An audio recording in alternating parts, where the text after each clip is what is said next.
Well, truly, Mosaic is the highlight of my life because things are different here. Just really different than Waukegan and the world that I live in. I'm just impressed with students who are sharp, who are in the Word, who love the Lord, and who are dealing with some social issues. And so I'm honored just kind of to be a part of what God is doing here. And I'm going to try to stay within my time frame as well. But, you know, when I think about the world that we live in today and what's going on in our world today, I come to two conclusions about the world, about what's happening. The first conclusion is that this is the worst of time, the worst of time. But yet, on the other hand, it is the best of time. It's the worst of time when we look out and see what's happening politically. It just seems like it's the worst of time, people feeling unheard and not valued and not appreciated and isolated and marginalized and alienated. It just seems like it's the worst of times, never before. But yet it is the best of time. Well, you wonder, that's a contradiction. How can it be the worst of time and yet the best of time? It's the best of time because as we come into this season of the year, the advent of Christ, the Reconciler, it reminds us of many things about this season. This is a great season. And we need to make sure we enter into this season in the right way. It's a season where we really commemorate the one who brought peace on earth and goodwill to all men. A season where we remember that Christ alone, no one else. He is the peacemaker, the one who makes peace. He's a bridge builder, the one who builds the bridge for relationships to cross over. He is the one that bridged those gaps. He's the Prince of Peace, the epitome of peace. That's what Christ is. And not peace in the midst of everything being well, but peace in the midst of chaos. And so even though things are chaotic and crazy today, Christ is still the Prince of Peace, and he's still the answer to the issues that we are facing today. You know, he is the way, the truth, and the life. But it's also a reminder, this season is a reminder, what is our mission? Listen, what's our mission? God brought us to himself. We were separated from God. We were severed from God. We were ignorant of God. But yet, God brought us to himself. And then and only then can we participate in his work of renewing the world. And, you know, we need to be reminded of our mission because we get caught up in things in our thinking and our academics and what we can do and what we bring to the table and our intellect and our ability and our resources. But yet I think sometimes God shakes us up so we can understand what is his mission for us and what do we need to do. And so I think sometimes this election was a good election because it kind of woke us up to reality and where we are and what we got to deal with and understand our mission. And let me say this. I think the degree to which we allow Christ to flow in our heart, he will bring the peace that we need in this world.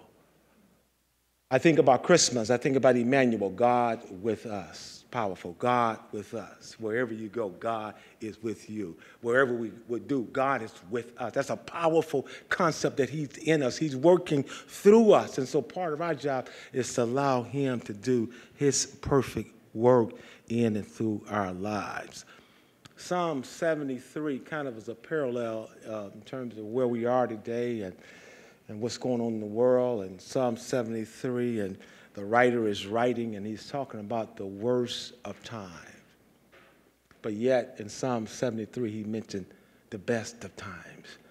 He talked about the worst of time because it seems like sinners were sinning and winning, and God was doing absolutely nothing, and he was frustrated. And he said, this is the worst of time. But then at the last half of that Psalm 73, he said it was the best of time because he realized that the godly had already won and the victory was already over. It was the best of time. verse 17, and one verse I want to read, verse 17, is kind of the sandwich between the worst of time and the best of time. It's the meat. And in case you're not aware of it, we got the meat. And it's interesting, in Psalm 73, he was discouraged, he was frustrated. And then he said, until I came into the sanctuary of God, then I perceived therein. He said, it was after worship that I began to understand destiny. It was after he had worshiped that he began to realize more than anything else that destiny is not in the hand of man, is not in the hand of the government, but destiny is in the hand of God Almighty. You can say amen. So where do you stand this day and this time of what's going on? Where do you stand? Where do you stand? Where do you stand? On the night before, Joshua had his Jericho wall tumbling down experience. He was a fighter, and he came against the angel of the Lord, this pre-form of Christ, the reconciler. And he came before him, and Joshua, he liked to fight. And Joshua was a pastor of millennials, and you are millennials, and you're different. And that's why I come down here to learn. You're different. But he was a pastor of millennials, so he had an interesting job. But he was a fighter, and he asked the angel of the Lord, he said, whose side are you on? Are you on my side, or are you on their side? He asked the question. And the angel of the Lord said, I'm not on your side, and I'm not on their side. I am on the Lord's side. And Joshua submitted and got on board, and God brought his wall down. And I believe it's very important, especially this time of the year, that we realize that Christ is the answer, and that we need to experience his peace.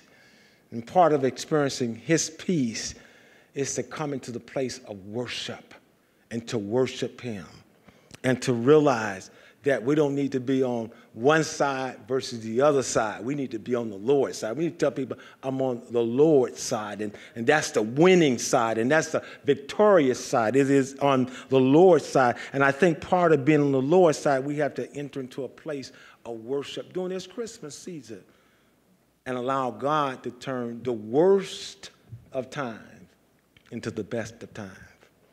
It's through worship that he entered into the peace, and he began to allow the peace of God to rule in his heart. God has called us to be peacemakers. Christ was a peacemaker. And I think as God began to make peace in your heart, when we begin to experience the peace of God, the presence of God, then I think we can become more effective for his kingdom. My challenge today is that I need to know that if God is with us, if he's with us, who can be against us? And sometimes we need to know in this battle, and it is a battle, that if God is with us, we don't have to be intimidated by the crowd, because God's going to still do what God is able to do, because Christ is the reconciler. He can bring us together.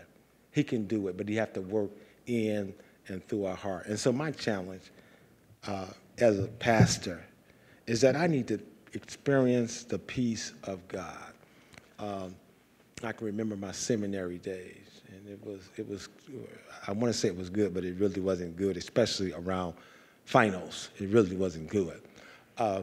But I have learned something about this Christian journey and seminary and ministry, and sometimes people that God has called to make tremendous impact.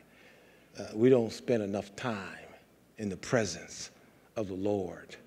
And I think apart from that, we'll never have power to be the kind of reconcilers that God has called us to be. So may God bless you. May God bless you. And may you experience the peace of God that surpasses all understanding.